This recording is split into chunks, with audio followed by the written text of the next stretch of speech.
Hey, what's going on? My name's Coach Lee Hopkins. My pronouns are he, him, his, and you're listening to the Patterns of Possibility podcast.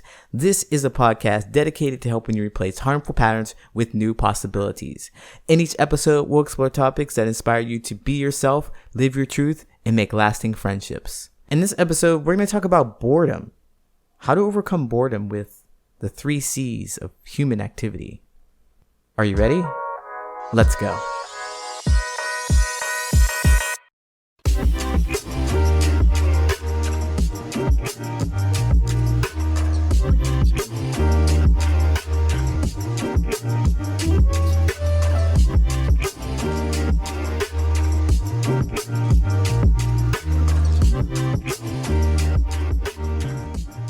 All of us at some point in time has been absolutely bored to tears, searching for something to do, trying to find purpose and meaning and not being able to do it. So just resigning to maybe flipping through channels on the TV or laying on the couch or even taking a nap. Maybe you've tried overcoming your boredom by exploring a new hobby. That's great, right?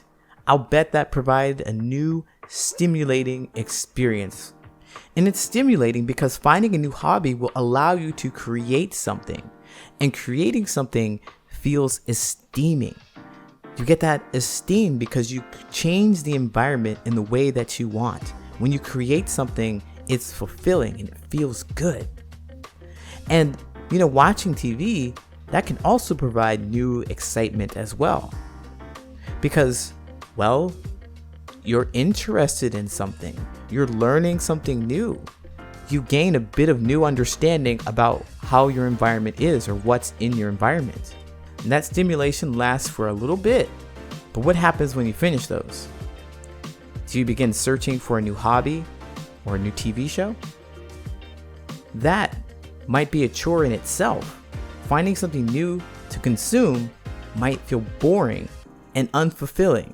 If you've been one of those people who has scrolled through Netflix or Hulu or Apple TV or Disney Plus or Paramount Plus deciding on what to watch and you just couldn't figure out what to watch, or if you went to get a snack at the refrigerator and you just had no idea what to eat and you just keep going back, I don't know what I want to eat, but I know I want to eat something.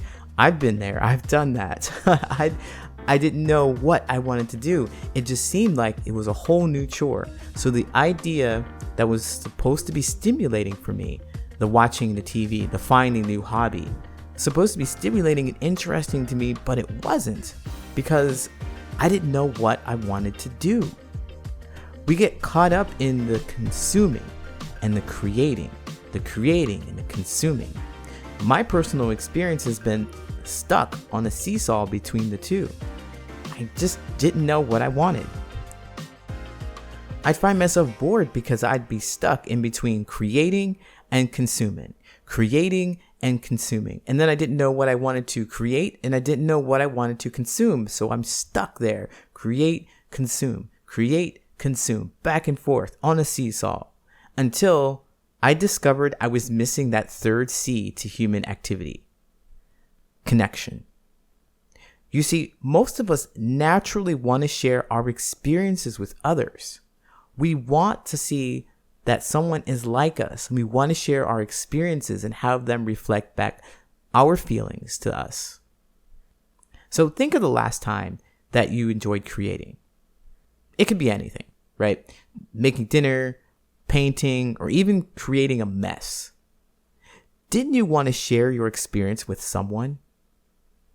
If you made this really delicious dinner, do you want to talk about what you made, how you made it, where you found the recipe? Or this painting, did you do it at a painting class? Did you do it on your own, on a whim? What sparked it? Even creating a mess, you just felt like you wanted to do something different and new. What started that? You want to connect on your creativity. Or how about after you've consumed an entire series, entire season of this really great TV show?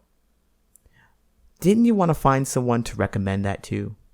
You saw this excellent comedy special. You have to tell everybody how funny it was or how awful it was. You want to connect about your experiences. So creating and consuming is just not enough. You want to talk about the experiences that you've had and have someone understand how you feel about those experiences. And it would be best if they could reflect back the same thing. Like if you told them about your experience creating this new fancy meal and they said, wow, that's really awesome. I'm so interested in how you did that. That is what we are craving. That is our cure to boredom. Then we go back into our loop of consuming and creating and then coming out to connect with people or connect with people while we're consuming and creating. The point is that the boredom is caused because we are stuck in between consuming and creating, and never talking about how we feel about what we're doing in those moments. I guarantee you will feel more balanced when you prioritize connecting with those people who will affirm your feelings about what you create and what you consume. Now, that isn't all. One last thing, and this is probably one of the most important things to note. You can certainly find joy in sharing with others, but it is paramount that you connect with yourself by reflecting on your experiences in deep thought, by meditation and journaling. You've likely done a lot of creating and consuming, but connection is key.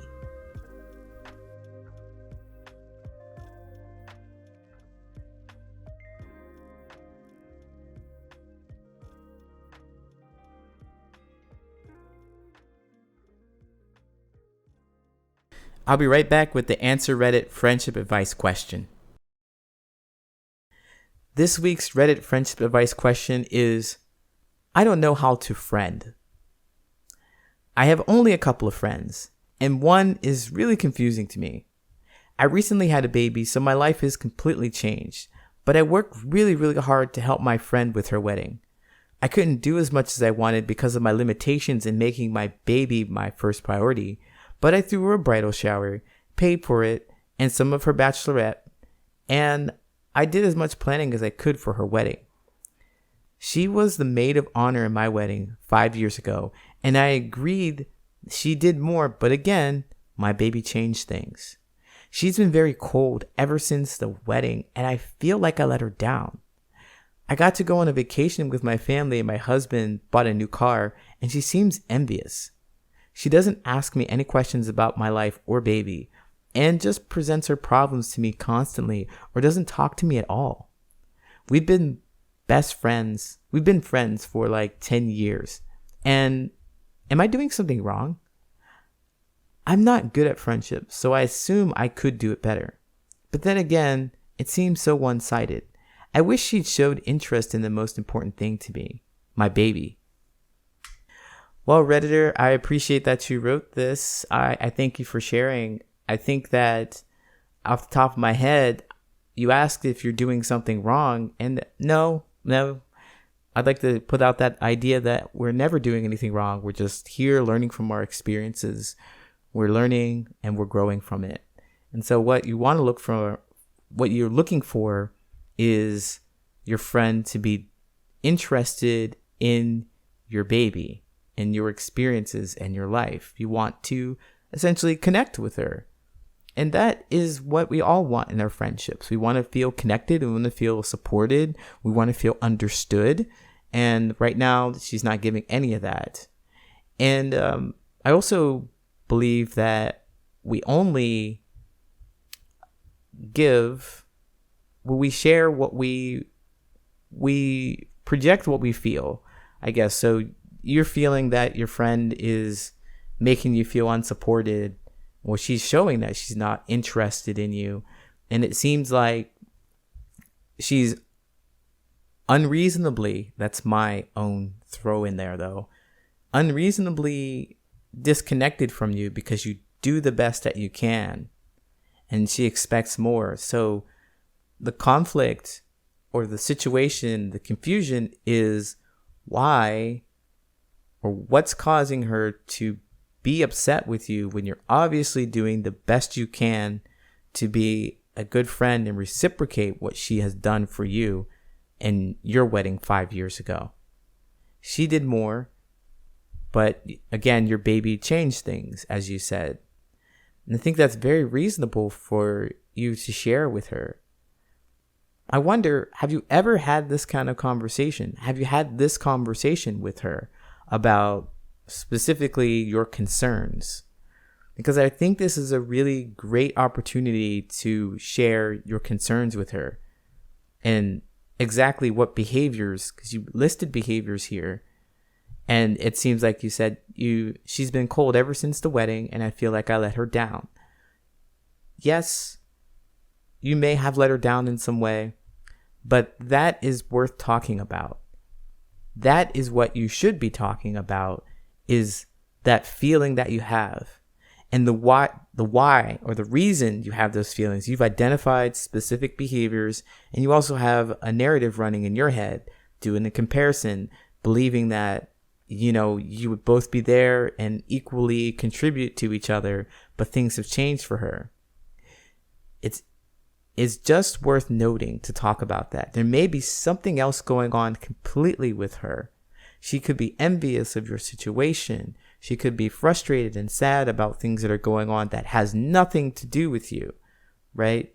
But you want to focus on what you've noticed and how you feel about what you've noticed. You want to connect with her, because all we want is to have someone understand us and our experiences. So when you do this, though, I hope that you would be able to keep an open mind, because although you're the one presenting your grievance here, because things have changed, I hope that you don't present it as a grievance, just some observations. I've noticed that you haven't asked about this, or you haven't asked about that, and I feel sad. I feel sad because I want to share this stuff with you, right? And so when you open up, this is complete vulnerability on your part. There's no accusations. There's no, I don't feel like you care about me. It's all about you, behaviors that you've noticed, and how you feel about those behaviors. And that's it. You leave it at that, and then you let her speak. And what comes out may surprise you. It may have nothing to do with you. It may have everything to do with you, but giving her that space will allow you to do so. So I recommend you try doing something like that, expressing what you see and how you feel about what you see, and let them speak to you without judging them, without trying to explain yourself to them.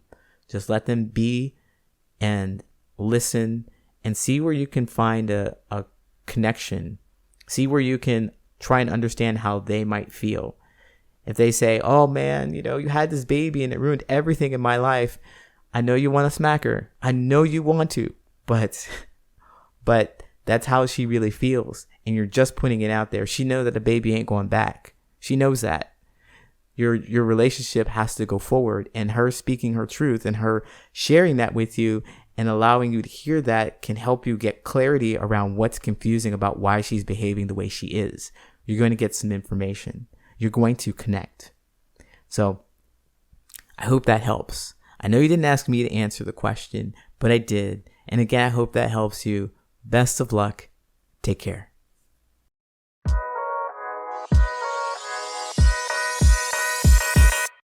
My name is Coach Lee Hopkins, and you have been listening to the Patterns of Possibility podcast. You can find me at patternsofpossibility.com and on all social media at Patterns of Possibility. And as always, I want to encourage you to be yourself, live your truth, and there you'll make lasting friendships.